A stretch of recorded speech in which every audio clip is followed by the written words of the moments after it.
We're talking about your neighborhood bank and possibly their involvement in reducing the property values in your neighborhood. That is absolutely true. Some of those homes that are boarded up right next door to you are actually owned by your bank. We're talking to the president and CEO of the National Fair Housing Alliance, Shauna Smith, who's actually a homegrown Toledo girl, and Michael Marsh, the president and CEO of the Toledo Fair Housing Center. So, as we went to break, we were talking about whether this was a deliberate disinvestment in the neighborhoods. It is a deliberate disinvestment in the neighborhoods, particularly the neighborhoods of color, because we don't see that same neglect in the white neighborhoods that we see in communities of color. And I want to remind the viewers that the Toledo Fair Housing Center is a community resource, and we can only be as good as the information that we have. So I want the people who live next door to these boarded up homes, who see the blight, the trash, the neglect, call us, report us. We're available to come out and talk to neighborhood groups, neighborhood associations, block watch groups. We're a community resource. Part of my new leadership is to re-establish our roots in the community. And so we want to hear from people. Anything that you see that doesn't make sense in your neighborhoods, let us know, and we can look at it through a fair housing prism. Yeah, and you know, that's such an important point that you make as well, because for all the great work you guys do nationally, you absolutely can't do this by yourself. That's right. That's why we have these partnerships. 9 other fair housing centers have joined us, and Toledo comes in as the 10th fair housing center to start doing these investigations. And what's so important is not only are the cities harmed, and the mayor of Baltimore and the mayor of Memphis sued Wells Fargo, and Baltimore has resolved and settled that case, and that was for predatory lending. Now we're talking to mayors about how much money are you losing. The city of Los Angeles sued Deutsche Bank, US Bank, because they had to put all this money into nuisance abatement because these banks weren't taking care of these foreclosed properties.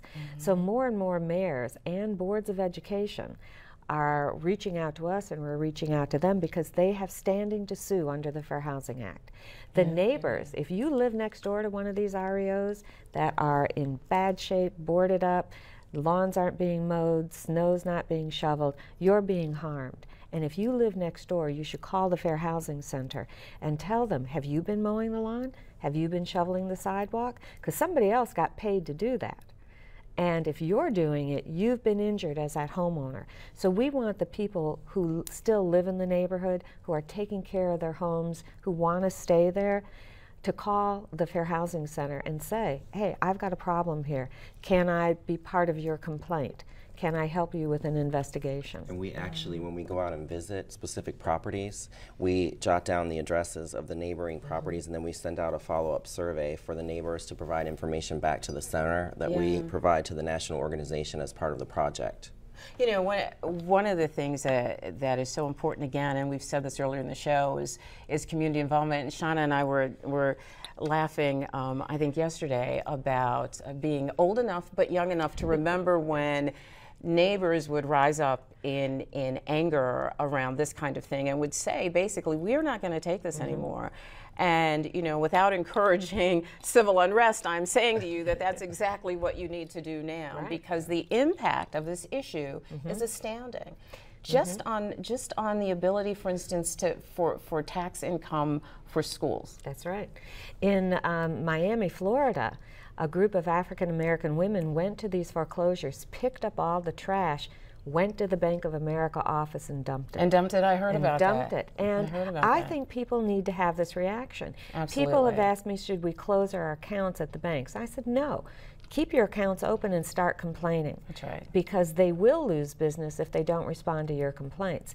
You know, boycotts, they'll go, yeah, we don't want that business anyway. Keep your business there. Write to the board of directors, write to the presidents of the banks, and say, we are tired of living like this. These banks, in their last quarter, billions of dollars in profits. They have the money and the wherewithal to take care of all of our neighborhoods equally, and they're not doing it. And we're going to make them do that. Right, and it's important for us to let you know, block clubs know, community development organizations know, Department of Neighborhoods in the city of Toledo, you should not be bearing this burden alone of trying to get these neighborhoods back in shape. They should be calling you. They should be calling you. They should be taking a look at the resources that are out there that can help them Yes, with and as this. Shauna said, all those individuals in the city and homeowners they all have standing under the Fair Housing Act. So let us know, and we will include them in the complaints. Yeah, for the neighbors who are watching, would you explain exactly what you mean by standing? Are you encouraging them to sue? To file an administrative complaint, because that's the process we're going through right now, it could evolve into a lawsuit. But if you live next door and your property values are being harmed, and they are because they're coming down, if your homeowner's insurance is going up because you live next door to what they call a risk, because it's a vacant, looking oftentimes like an abandoned property, you're being harmed as that homeowner. And you have the right to complain under the Fair Housing Act. And Toledo's always been a leader in that. When we went after the insurance companies, Allstate and other companies, you had here in Toledo homeowners who were denied insurance, and they were part of those lawsuits. Absolutely, remember that well. Yeah, We had the remember only that bona fide well. complainants in the country, actual citizen homeowners who were harmed and denied access to full replacement cost insurance. So we Yeah. provided the bona fides in that case. Yeah. So Toledo residents, what I love about Toledo is that the neighborhoods stand up for themselves. And we're now saying you don't have to take this. There's a place to go to complain. It's the Toledo Fair Housing Center.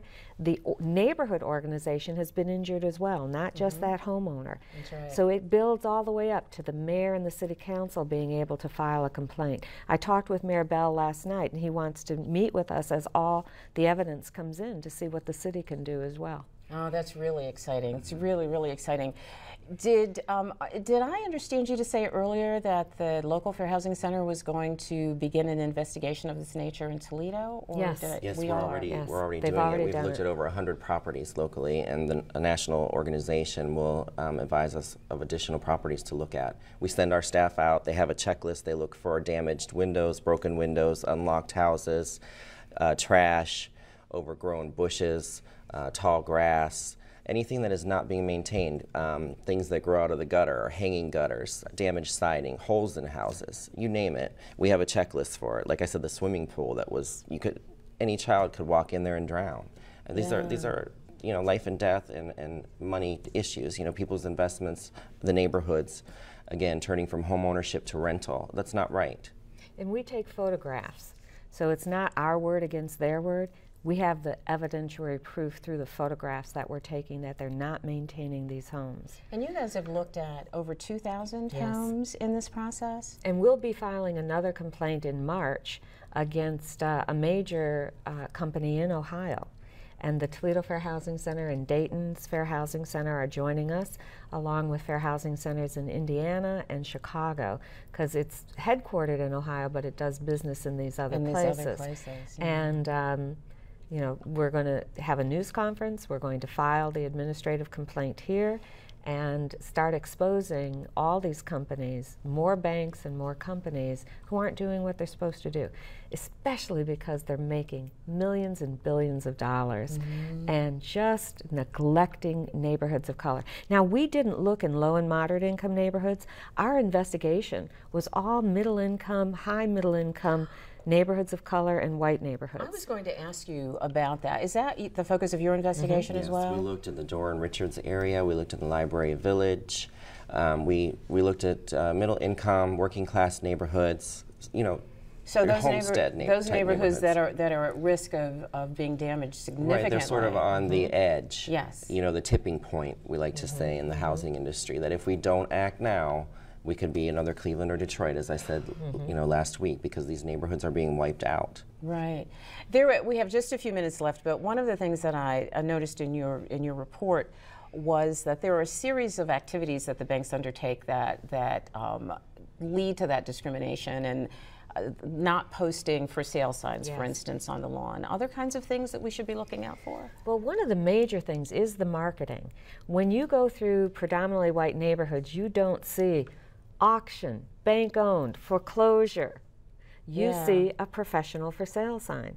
When you go into communities of color, you see auction. You see for sale signs laying down in the yard. Yeah. You see bank-owned. You see warning signs, no trespassing.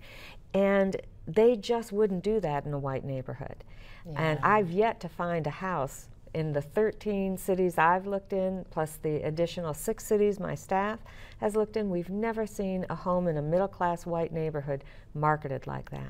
What would you say to those folks quickly who would say to you in these 2 minutes I have left, who would say to you, you know what, it's just harder to maintain those houses in neighborhoods of color. The vandalism is greater. We just have such a hard time. We're doing the best we can. By Michael. neglecting those properties, they're encouraging the vandalism and the crime. They're contributing to it. So in different cities, we've seen, as I said with Freddie Mac, they don't board up their properties. They take care of them. I can go into a neighborhood and go, that's a Freddie Mac property, because it's totally well maintained. So because other companies can do it right, there's no excuse to say there's vandalism. If there is vandalism, yes, you can board up the windows, but you've got to make sure that the rest of the property is maintained. There's no trash, because that's a sign that nobody's there, and encouraging vandals to come in. Yeah, people should not assume that the house is owner-owned and not being maintained by the owner, because it very well could be an institution that owns it and is not maintaining Yeah, generally it's a vacant home that the bank is supposed to be maintaining and marketing. Okay, and again, we want them to call you. And we're going to give you contact information to reach both Michael and Shauna before we go. And I think that if I can speak for them, they want to say to you that you need to take some responsibility for this action in your neighborhood, for these activities in your neighborhood. And you need to call them and let them know so that you can work together to make sure that your neighborhood is absolutely the very best it can be. We're going to go away for a moment, but we will be right back.